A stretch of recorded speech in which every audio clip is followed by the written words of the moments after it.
bienvenue dans cette nouvelle vidéo, la 13e si je ne me trompe pas. Il nous reste plus que 10 jours, bah on pourrait dire 11 jours, mais le 24 décembre ça sera une vidéo, j'essaierai de le faire en live, et peut-être à mettre une rediffusion en même temps à côté, mais sachez que le 24 décembre la vidéo est déjà prévue, elle n'est pas encore tournée parce que comme je dis je peux le faire en live, mais sachez que c'est déjà prévu et donc du coup il me reste on va dire entre guillemets 10 jours à trouver une vidéo par jour, même si j'ai déjà de l'avance sur certaines vidéos, donc on va dire allez, il doit me rester 5 jours à trouver, donc 5 vidéos à trouver. Bref, à la fin de pour la fin de cette intro, on va vous passer tout simplement au point de cette vidéo. Vous avez pu le voir dans les commentaires, le top 5 ou top 10 des pires cadeaux de Noël. J'avais dit que j'allais le faire dans la vidéo de la top 5 des meilleures maisons, pas des pires, des meilleures maisons de Noël. Aujourd'hui, on va partir sur les pires maisons. J'inverse tout. Les pires cadeaux de Noël. Sinon, qu'est-ce que vous en pensez de mon pull? Je sais pas si vous voyez très bien. C'est un petit dinosaure ici, avec marqué Merry T-Rex-Mas. En gros, Merry Christmas, mais avec un T-Rex en plein milieu. C'est grave cool. Pour ça, je vais utiliser mon petit téléphone, voilà, ici. Et moi, je vais vous lire à peu près ce qui est marqué sur le site sur lequel je suis, qui est lyonCityCrunch.fr. Voilà. Il nous propose des 15 pires cadeaux, mais j'ai vu certains cadeaux et en fait, j'ai pas envie de les citer parce que ça a l'air complètement de la merde. Alors, pour commencer, on a d'abord un livre. C'est considéré comme un des pires cadeaux. Alors, ça dépend en fait de votre point de vue, clairement. Mais oui, on peut considérer que le livre est un des pires cadeaux parce qu'il y en a tellement plein d'autres cadeaux que vous pourriez faire, mais le livre fait partie des pires cadeaux de ce que vous pourriez faire à Noël, à quelqu'un qui n'aime pas les livres, sachez-le.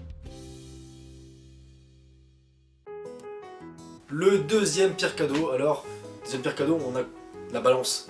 C'est-à-dire qu'il y a vraiment quelqu'un qui a reçu un jour une balance comme cadeau de Noël. C'est-à-dire en gros, tu finis ton repas de Noël, ensuite tu passes ton nouvel an, et après tu te dis, bon, on va la rentabiliser cette balance, on va se peser et après on verra. Oh, on va faire des bonnes résolutions, au final qui tiennent à moi, on sait très bien, les bonnes résolutions elles tiennent à moi, enfin. Alors la balance c'est vraiment un des pires cadeaux, hein, que ce soit n'importe qui, hein. C'est un des pires cadeaux à offrir. Un des pires cadeaux c'était aussi sur le site, c'est un tapis. Je savais même pas que ça s'offrait à Noël, sachez-le. Alors à ce moment-là, tu vas avoir soit 50 ans ou 60 ans pour qu'on t'offre un tapis, ou alors tu viens d'emménager dans une nouvelle maison et que les gens ils voient que ton sol est complètement sale, mais j'ai jamais vu quelqu'un recevoir un tapis à Noël. J'en ai vu des cadeaux pourris, hein, des stylos, des trucs comme ça, mais alors là, tapis, faut être fort quand même. On est sur le quatrième pire cadeau de Noël, un mug. Je vous dire, mais n'importe quoi, ça peut être bien un mug, tu peux mettre n'importe quoi. Non, ce n'est pas n'importe quel mug. Un mug avec ta grosse tête dessus.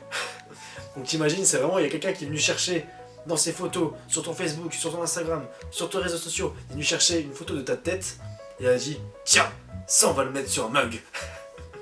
Pourquoi faire ça, frérot? Arrête. T'as payé 50 balles et le mec il est même pas content en Noël. Un des pires cadeaux aussi que vous pouvez faire, c'est le même cadeau qu'une autre personne. Alors, c'est compliqué à dire, mais comment expliquer?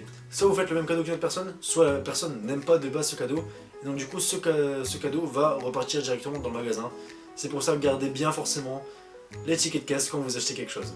Imaginons que ça ne plaise pas à quelqu'un, ou alors que si vous achetez un vêtement c'est trop petit ou trop grand, c'est toujours utile. Un autre des pires cadeaux que vous pouvez recevoir, c'est un cadeau qui n'a pas été acheté. C'est-à-dire que une personne a gagné un concours ou alors a gagné un petit truc gratte à Yves Rocher, et ben il va vous l'offrir et il va dire mais t'inquiète, je l'ai payé, t'inquiète, machin. Alors ça te fait plaisir? Non. On sait très bien que tu l'as gagné dans un jeu ou alors dans un concours et que tu avais juste la flemme de le garder et que tu avais juste envie de t'en débarrasser. Donc merci pour le cadeau de Noël. Un des pires cadeaux aussi. Là c'est juste mon opinion. C'est le coffret de parfum Scorpion. Alors oui, c'était cool. En 2010, c'était cool. Mais chaque année, au bout d'un moment, on a compris que je puais. Non, alors moi, je l'ai toujours pas reçu. La plupart des gens que je voyais recevoir, bah, c'était mon tonton, mon père. Je sais pas s'ils avaient un problème avec leur odeur corporelle. Mais c'est vrai que 2010, oui, c'est cool. Mais de 2010 à 2020, tu l'as eu, quoi. C'est bon, j'ai compris que je puais. Merci. Et du coup, on finit cette vidéo sur cela. Merci d'avoir regardé les 12 premières vidéos et maintenant cette 13e vidéo. On va maintenant passer au reste des autres vidéos. J'espère que cette vidéo vous aura plu. Un petit top 6, top 7 ou je sais plus combien, je vous le mettrai juste ici. De toute façon, vous le verrez dans les commentaires et dans le titre aussi. Moi en tout cas, ça me plaît vraiment. J'espère que vous avez passé une bonne journée, une bonne soirée. En tout cas, moi ça se passe plutôt nickel. Et je vous dis à la prochaine, à demain.